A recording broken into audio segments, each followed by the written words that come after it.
বন্ধুরা চলে এসেছে আজকে আবার একটা দারুণ রেসিপি নিয়ে। আর এখন তো হালকা গরম পড়ে গেছে, কুচি কুচি ডাঁটা দিয়ে শিম আলু দিয়ে পোস্ত খেতে দারুণ লাগে। তাই চলো আজকে রেসিপিটা স্টার্ট করা যাক।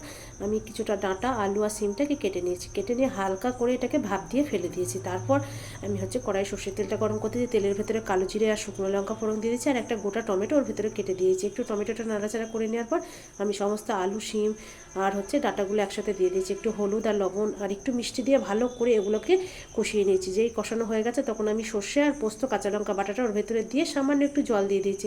জলটা দেওয়ার পর একটু নাড়াচাড়া করে জলটা যখন শুকিয়ে শুকিয়ে এসছে তখন আমি এটাকে একটা পাত্রের উপর নামিয়ে নিয়েছি। বন্ধুরা খেতে যা দারুণ হয়েছিল এই সিম আলু ডাঁটা দিয়ে পোস্ত। তোমরা একবার প্লিজ এটা শনিবারের দিনকে ট্রাই করে দেখো খেতে কতটা সুন্দর হয়। আর রেসিপিটা যদি ভালো লাগে অবশ্য করে আমার চ্যানেলটাকে লাইক শেয়ার সাবস্ক্রাইব করতে ভুলবে না, আর ফেসবুকের চ্যানেলটা ফলো করে পাশে থেকো বন্ধুরা। টাটা।